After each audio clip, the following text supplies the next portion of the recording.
నమస్కారం. శ్రీమద్ భాగవత మహాపురాణము ద్వితీయ స్కందము మొదటి అధ్యాయము ధ్యాన విధి భగవంతుని విరాట్ స్వరూప వర్ణనము. ఓం నమో భగవతే వాసుదేవాయ. 19వ శ్లోకము.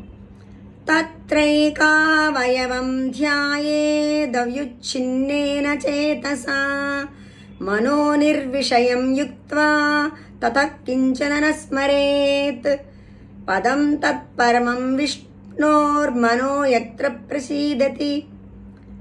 ఏకాగ్రచిత్తముతో భగవంతుని యొక్క ప్రతి అవయవమును ధారా ప్రవాహముగా నిరంతరము ధ్యానింపవలెను. ఇట్లు అభ్యాసము చేయగా చేయగా సాధకుని మనస్సు విషయముల ఎడ పూర్తిగా విముఖతను పొందును. అప్పుడు సహజముగానే అతనికి పరమానంద స్వరూపమైన పరమపదము ప్రాప్తించును. అంతటా అతడు ఆనందసాగరమును ఓలలాడుచు ఆధ్యాత్మిక శాంతిని పొందును. 20వ శ్లోకము.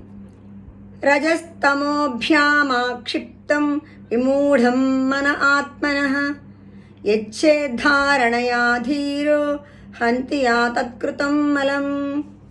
పరమాత్మ చింతనకు ఆటంకము కలిగించు రజోగుణ తమోగుణముల ప్రభావమున చాంచల్యమునందిన మనస్సు నిగ్రహింపబడట వలన అది పూర్తిగా శాంతమగును. అందువలన సాధకుడు యోగధారణ వలన మనస్సును ఇంద్రియములను వశపరుచుకొనవలెను. ఫలితముగా మల విక్షేప ఆవరణములు అనేది 3 దోషములను తొలగి మనస్సు నిర్మలము అగును. అంతటా అది సహజముగానే పరమాత్మయందు లగ్నమగును. 21వ శ్లోకము. యస్యాం సంధ్యార్యమాణాయాం యోగినో భక్తి లక్షణః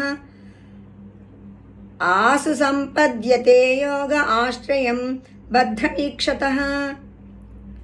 ఈ విధముగా ధారణ స్థిరమగుట వలన ధ్యానమునందు ఆ యోగి సాధకుడు పరమ శ్రేయోదాయకమగు పరమాత్మను దర్శించును. వెంటనే అతనికి భక్తి యోగం లభించును. ధన్యవాదములు.